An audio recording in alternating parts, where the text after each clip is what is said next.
आप लोग दान करते हो मकर संक्रांति पे? कितनी चीजें दान करते हो? मंदिर में दान दे दिया जाता है, उसको कहते हैं गुप्त लक्षण, जिससे घर में कोई बड़ी बीमारी प्रवेश न हो। एक घर था कुंभ, फिर इस कुंभ घर में आग लगी थी, तब दूसरा घर बना था मकर, फिर मकर घर में भगवान सूर्य नारायण आए, उनका आदर हुआ, तब जाकर ये मकर संक्रांति हुई। कोई ऐसी मकर संक्रांति का मतलब क्या है? क्यों कहते हैं कि ये 13-14 चीजें आप लोग बांटते हो ना, तो किसको बांटते हो? तुमसे छोटी उम्र वालों को बांटोगे? सास क्या बहू को देगी सामान? सास बहू को देती है क्या सामान? नहीं। बहू किसको देती है? सास को। बहू किसको देती है? जेठानी को। बहू सामान किसको देती है? ननद को। बहू सामान किसको देती है? कोई मोहल्ले में कोई बड़ी उम्र की कोई बहुएं हो, बड़ी उम्र के जो लोग हों, सौभाग्यवती नारी हो, उसको ये 13-14 चीजें दी जाती है। जो भी आप बांटते हो, टीकी का पत्ता हो, सिंदूर की डिब्बी हो, मेहंदी हो, कोण हो, जो भी आप बांट रहे हो, लाली भी बांट देते कई कई। तो क्या है? तो ये जो चीज आप लोग बांटते हो, ये किसको देते हो आप लोग? किसको प्रदान? छोटे को नहीं, घर से बड़े को, जो आपके अवस्था से बड़े हैं, जो आपसे बड़े हैं, आप उनको क्यों देते हैं? बड़ों को। ये यहाँ आदर का भाव दिखाया गया, यहाँ आदर दिखाया गया कि यहाँ कुंभ में शनि महाराज अपने घर में रह रहे थे, सूर्य नारायण भगवान का आगमन हुआ, आज बेटे से मिलने का भाव जागृत हुआ, और कुंभ में प्रवेश, जैसे ही घर में प्रवेश करे, अब घर में प्रवेश करे तो आदर का भाव होना चाहिए, आदर का भाव प्रकट होना चाहिए। अभी कथा में कहा था, कोई घर का बड़ा आए, बुजुर्ग आए, आदरणीय आए, सम्माननीय आए, आपके पास में कितनी भी दौलत हो, कितनी भी संपदा हो, कितना भी धन हो, कितना भी वैभव हो, आप कितनी भी अच्छी कंपनी में जॉब कर रहे हो, आप कितनी भी अच्छी जगह पर पोस्ट पर बैठे हुए हो, आप कितनी भी अच्छी नौकरी कर रहे हो, चाहे आपके पास में बड़े से बड़ा पद क्यों ना हो, पर आपके भीतर बड़ों के पीछे, बड़ों के प्रति सम्मान भाव उत्पन्न होना, सम्मान का, एक आदर का भाव। आज सम्मान का भाव प्रकट करें, आदर का भाव। महाराज, पूरे वर्ष में एक दिन ऐसा आता है, मकर राशि में सूर्य प्रवेश करता है, तो उसे मकर संक्रांति कहते हैं। महाराज ध्यान दीजिएगा, पूरे वर्ष में एक दिन मकर संक्रांति। हमारे हिंदू धर्म में ये दिन है, हमारे हिंदू धर्म में जो ये दिन है। अच्छा, कई लोग कहते हैं कि सूर्य की उत्तरायण का क्रम है, ये क्रम है, ये पूजन का क्रम है, तिल्ली के लड्डू का क्रम है, लड्डू बना लो तिल्ली का, इसका क्रम है। पर अगर स्कंद पुराण उठाओ तो स्कंद पुराण में अगर मकर संक्रांति के क्रम को यदि पढ़ोगे तो मालूम पड़ेगा कि पूरे वर्ष में एक दिन ऐसा था जिस दिन भगवान शिव और नारायण, ये दोनों, इसलिए आज भी हिंदू धर्म में गुड़ के लड्डू तिल्ली के साथ मिलाते हैं। क्यों? उसका कारण कि शंकर और नारायण ये दोनों एक ही दिन, एक ही पल गंगा का स्नान करने के लिए भगवान शिव, देखिए कितना कितना हमारे हिंदू धर्म में एक एक तिथि का, एक एक बार का एक एक महत्व है, उसको समझ। माता लक्ष्मी भगवान नारायण और भगवान शिव को स्नान के लिए गुप्त रूप से झांकती है, तो भगवान विष्णु ने तिरछी दृष्टि में माता लक्ष्मी को देखा, तिरछी दृष्टि, तो माता लक्ष्मी को देखकर भगवान विष्णु शिव जी को देखे, तो शंकर भगवान ने कहा, नारायण हमने देख लिया, महारानी लक्ष्मी झांक रही है, हमने वर दे दिया कि लक्ष्मी का एक नाम गुप्त लक्ष्मी रहेगी, छुपी रहेगी, और आज मकर संक्रांति के दिन नारायण और शिव का दर्शन इस लक्ष्मी ने करा है। पर जो गुप्त लक्ष्मी का दान दे देगा, उसके घर में कभी कोई बड़ी बीमारी प्रवेश नहीं करेगी।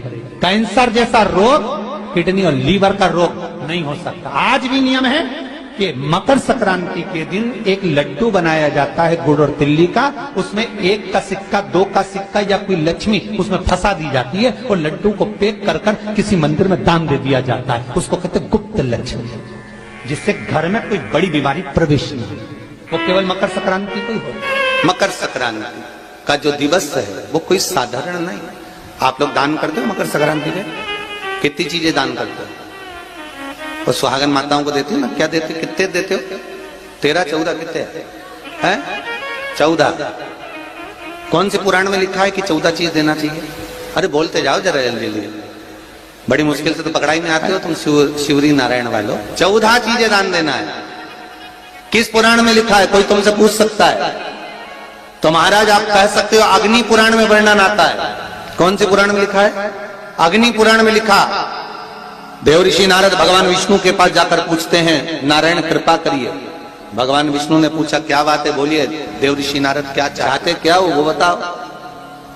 महाराज हमें इतना सा बता दो, शिव जी के यहां जाते हैं तो पहले उनके द्वारपाल से पूछना पड़ता है अंदर जाने के लिए, ब्रह्मा जी के यहाँ जाते हैं तो ब्रह्मा जी के द्वारपाल से पूछना पड़ता है, इंद्र के यहाँ जाते हैं तो इंद्र के द्वारपाल से पूछना पड़ता है। हम जितनी भी जगह जाते हैं तो कोई ना कोई द्वारपाल से हमें पूछना पड़ता है अंदर जाने। भगवान देवऋषि नारद कह रहे हैं नारायण से कुछ ऐसी कृपा कर दो कि हमें किसी से आज्ञा लेना ही। भगवान विष्णु तो उनकी बात को बस थोड़ा सा सुने और अंदर चले गए। नारद जी को लगा हमारा तो कोई जवाब ही नहीं दिया। नारद जी वहीं पर टिक गए, खड़े रहे, नाम जप कर। विष्णु वापिस आए और देवऋषि नारद से कहा एक काम करो, जब सूर्य मकर में प्रवेश करते हुए उत्तरायण की ओर जावे, उस घड़ी उस पल में देवऋषि नारद तुम 14 बार भगवान के नाम का, शिव नाम का दान दे दीजिए। भगवान नारायण के नाम का, राम नाम का, कृष्ण नाम का दान दे दीजिए। अब देखो यहाँ पर ये नहीं लिखा कि प्लास्टिक का डब्बा दो, समझ लेना जी जी है अच्छे से, कि लोगों ने दान को कितना भ्रष्ट कर दिया वो बताया जाए। अग्नि पुराण में ये नहीं लिखा कि तुम प्लास्टिक की चाय की चन्नी दो 14, बाल्टी दो 14, या प्लास्टिक का डब्बा दो 14। यहाँ पर यह नहीं लिखा है कुछ भी हो। यहाँ क्या लिखा अग्नि पुराण में कि मकर संक्रांति के दिन जब सूर्य उत्तरायण भाव में प्रवेश करे, मकर में जावे, उस समय पर देवऋषि नारद तुम्हारे मुख से अगर 14 बार भगवान के नाम का दान 14 जीवों को दे आओगे तो किसी भी देवता के पास जाओगे, तुम्हें परमिशन की जरूरत नहीं पड़ेगी, तुम डायरेक्ट प्रवेश कर जाओगे। डायरेक्ट। अब तुमको अगर वैकुंठ में डायरेक्ट प्रवेश करना हो तो बिना पूछे, तो उसके लिए कहा ही मकर संक्रांति पे दान दो। तो किस चीज का दान देना है महाराज? प्लास्टिक का डब्बा नहीं, बाल्टी नहीं, चन्नी नहीं, फिर किस चीज का दान? तो कहा अगर देवर्षि नारद आप दान दे रहे हो तो 14 नाम का दान दीजिए, 14 जीवों को नाम का दान दे दो, भगवान के नाम का भजन करो। और अगर संसार के लोग दान दे तो किस चीज का? तो के अन्न से बड़ा कोई दान, अन्न से बड़ा कोई दान। और मेरा दुकान पे आने का समय वही टाइम होता है, वो लोटा लेकर निकलता है और मैं दुकान की ओर बढ़ता हूँ, दोनों का मिलना थोड़ा आगे होता है। गुरुजी जब से वो एक लोटा जल भरा हुआ कलश मेरे सामने से निकल कर जाता है, तब से मेरी दुकान चलना इतनी प्रारंभ हो गई कि मुझे पीछे पलट कर नहीं दे। अब ना उस दुकानदार ने उस लोटे वाले को कहा कि तू जल लेकर जा, उस लोटे वाले ने भगवान शंकर की कथा को श्रवण करा और एक लोटा जल लेकर शंकर के मंदिर में जाना प्रारंभ करा। संसार के ऐसे कई शिव भक्त हैं जो अपने घर से एक लोटा जल लेकर शिव जी के मंदिर में जाते हैं। कोई सुबह सुबह निकल कर जा रहा होता है, भरा हुआ लोटा उसके सामने से निकलता है तो शुभ शकुन हो जाता है और जाते हुए का कार्य सफल हो जाता है। अपने आप मंगल शकुन हो, अपने आप मंगल शकुन हो रहे हैं, ना जाने कितनों के कार्य अपने आप हो रहे हैं।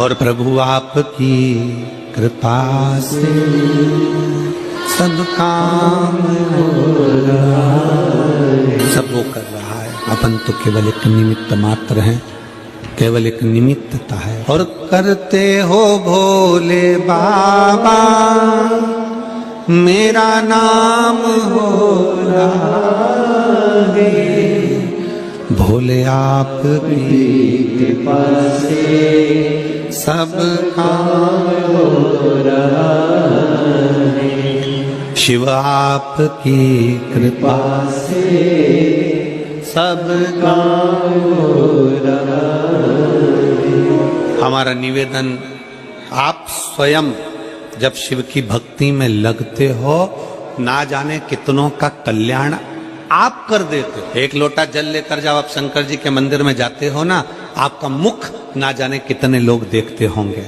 बोलो देखते कि नहीं देखते? जलता फिरता व्यक्ति, मोहल्ले का लोग, कॉलोनी के लोग, आपका एक लोटा जल जब चढ़ाने के लिए आप अपने शंकर के मंदिर में जाते हो तो आसपास के लोग आपका मुख देखते हैं। श्री शिवाय नमस्तुभ्यम बोलकर आप शंकर के मंदिर से वापिस आते हो तो आपका मुख ना जाने कितने लोग देखते हैं।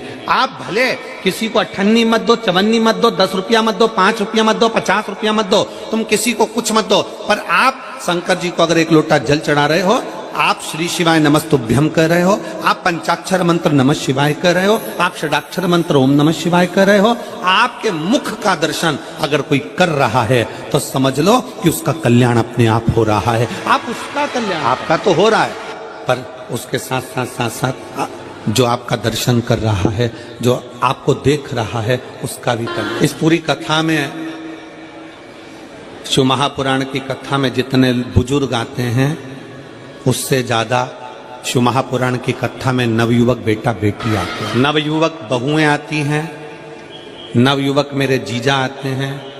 जितने बुजुर्ग आते हैं उससे 4 गुना ज्यादा नवयुवक बेटा बेटी इस कथा में पहुंचते हैं। और नवयुवक बेटा बेटी एक आस लेकर आते हैं कि मैं शंकर की कथा में सेवा करूंगा, साधना करूंगा, बैठकर जब गुरुजी श्री शिवाय नमस्तुभ्यम बोलेंगे उनके साथ बैठकर श्री शिवाय नमस्तुभ्यम बोलूंगा और बाबा से अपने मन की कामना करूंगा, मेरा बाबा मेरी सुनेगा, जब मेरा बाबा सुनेगा। नवयुवक बेटा बेटी एक आस लेकर